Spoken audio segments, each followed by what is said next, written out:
కోటేశ్వరరావు గారు చెప్పినట్టు కమిషన్లో ఒక కమిషన్ పిటిషన్ పెట్టేప్పుడు పిటిషనర్కి కమిషనర్ ముందే నోటిఫై చేసి ఈ ప్రాంతము ఈ టైంలో మీరు రావాలి, కమిషన్ నేను హియరింగ్కి రావాలి అని కంపల్సరీ నోటిఫై చేయాలనేది గతంలో లేదు. అది డిస్క్రిషన్ అంటే కమిషనర్ డిస్క్రిషన్కి వదలాలి. ఇప్పుడు చట్టంలోనే ఉంది, ఇస్తున్నారు.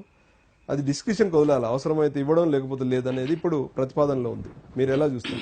చాలా పెద్ద పొరపాటు అండి ఇది, చాలా తప్పు. ఎందుకంటే కమిషన్ ఇప్పుడు ఇద్దరు చాలా సార్ మన ఊర్లో పంచాయతీలు జరుగుతాయి, ఇద్దరు కొట్లాడుకున్నారు అనుకోండి, ఇద్దరిని ఊరు పెద్దలు పిలిచి ఇద్దరిని మాట్లాడతారు, ఇద్దరిని అడుగుతారు. అరే ఇంత కామన్ సెన్స్ లేదండి గవర్నమెంట్ కి? ఇద్దరిని పిలవాలి. ఎందుకు ఈ డిస్క్రిషనరీ పవర్స్ ఇట్లాంటిది అసలు ఉండకూడదు. ఒకవేళ ఉంటే ఈ డిస్క్రిషనరీ పవర్ ని అబ్యూజ్ చేస్తారు. ఎందుకంటే ఇద్దరిని ముందు పెట్టి హియరింగ్ పెట్టారనుకోండి, అసలు ఫ్యాక్ట్స్ దూద్ కా దూద్ పానీ కా పానీ అంటారు, ఫ్యాక్ట్స్ అన్ని వస్తాయి. మీరు ఒక అతన్ని నువ్వు రావచ్చు రాకపోవచ్చు, ఇప్పటి వరకు ఏం చేసేవాళ్ళంటే you may attend or the matter will be decided ex parte అంటాడు. కానీ నేను అటెండ్ చేసేవన్నీ నేను ముందు ఉంటే factual report day by day అన్ని నేను చెప్పగలుగుతాను.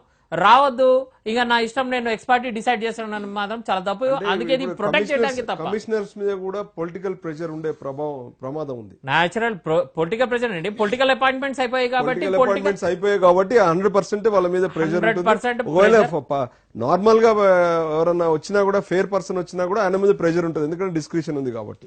ఎస్ అఫ్ కోర్స్ అండి. కాబట్టి ఇట్లాంటి డిస్క్రిషనరీ పవర్స్ అసలు కమిషన్ ఇవ్వకూడదు.